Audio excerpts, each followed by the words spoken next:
Solaris, a complete summary Part 1. Arrival at the ocean planet. Psychologist Chris Kelvin arrives at the research station orbiting Solaris, a distant planet covered entirely by a living ocean.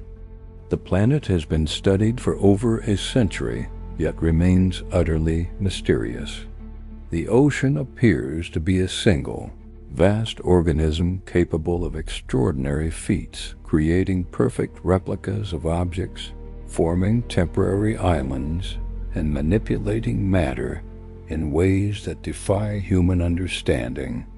Kelvin finds the three-man research station in disarray. One scientist, Jibarian, has recently committed suicide. The two surviving researchers, Snot and Sartorius, behave strangely, speaking in cryptic hints about visitors and warning Kelvin to stay in his quarters. The atmosphere is tense and secretive, as if the men are hiding something terrible.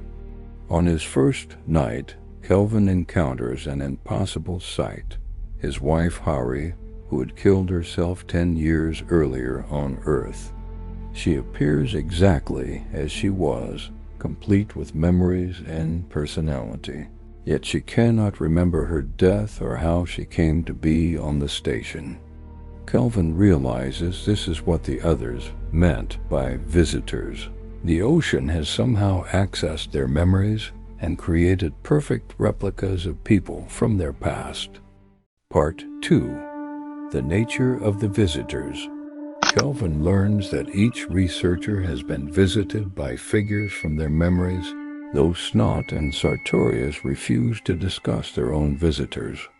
These beings, called fey creatures or visitors, are not mere illusions but physical entities composed of a substance unknown to human science.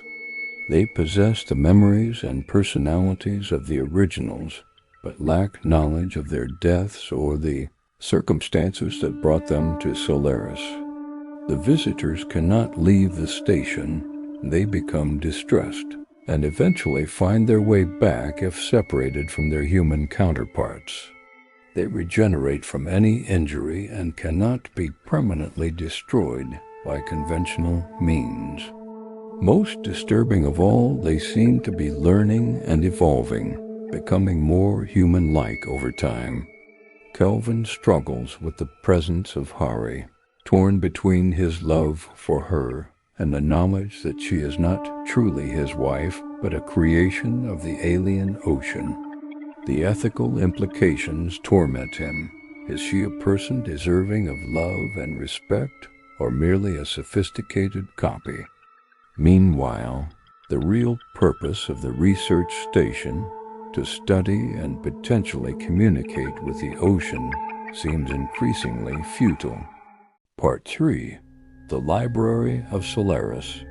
Kelvin immerses himself in the vast library of Solaris literature, hoping to understand the ocean's nature and find a way to communicate with it. He discovers that over a century of research has produced hundreds of theories, but no real understanding. The ocean creates vast, temporary structures, mimoids that perfectly replicate human architecture, extensors that seem to probe space, and symmetriads that display impossible geometric beauty. Scientists have attempted every conceivable method of communication, mathematical signals, reproductions of famous artworks, even nuclear explosions. The ocean sometimes responds, but its responses are incomprehensible. It appears to be intelligent, but operates on principles so alien that meaningful contact may be impossible. The research has been classified into various schools of thought. Some believe the ocean is trying to communicate, others that it's conducting experiments on humans, and still others that it's simply indifferent to human presence.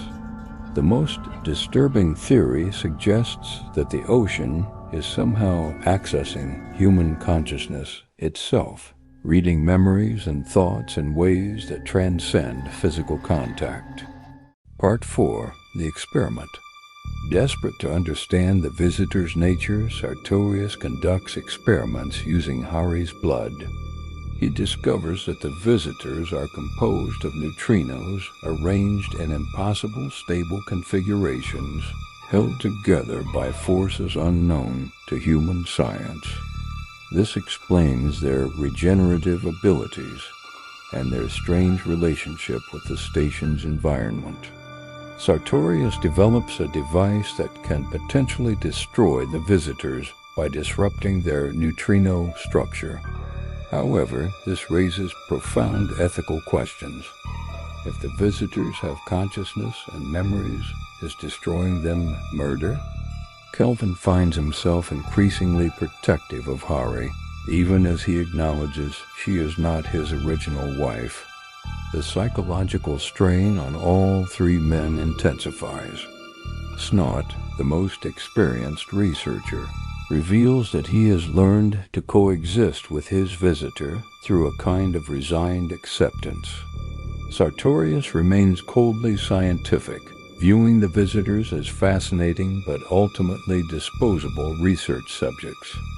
Kelvin wavers between love and horror, unable to fully accept or reject Hari's presence. Part 5. Hari's Awakening. As time passes, Hari becomes increasingly aware of her artificial nature. She begins to remember fragments of her death and realizes she is not the original Hari, but a reconstruction based on Kelvin's memories. This knowledge fills her with existential despair. She questions her right to exist and her relationship with Kelvin. The situation becomes unbearable when Hari attempts to destroy herself using liquid oxygen, only to regenerate completely. The trauma of witnessing her own destruction and rebirth pushes her to a psychological breaking point. She begs Kelvin to help her find a permanent end to her existence, but he cannot bring himself to use Sartorius's device. Their relationship becomes increasingly complex and painful. Kelvin loves her but cannot forget she is not real. Hari loves him but cannot escape the knowledge that she is a copy, potentially without a soul or true consciousness. The ocean's purpose in creating these visitors remains utterly mysterious, whether it's attempting communication, conducting experiments, or simply responding to human presence in its own incomprehensible way. Part 6. The Final Understanding. In the climax, Hari makes a choice that surprises everyone. Rather than waiting for Kelvin to decide her fate, she uses Sartorius's device to destroy herself, leaving behind only a note expressing her love for Kelvin and her hope that her sacrifice might somehow contribute to understanding between humans and the ocean. Her death dissolution forces Kelvin to confront the fundamental questions raised by their encounter. What defines consciousness and humanity? Can love exist between human and artificial beings? Is communication possible between radically different forms of intelligence? The ocean's intentions remain as mysterious as ever. Perhaps it was trying to give them something precious, or perhaps it was simply reflecting their own thoughts and memories back at them. Kelvin realizes that human attempts to understand Solaris have been fundamentally flawed. Scientists have approached the ocean with human concepts and expectations, but it operates on principles so alien that it might as well be from another universe. The ocean doesn't think as humans think, doesn't communicate as humans communicate, and doesn't value what humans value. Epilogue. The Endless Oceans. Novel ends with Kelvin remaining on the station, understanding that the mystery of Solaris will likely never be solved.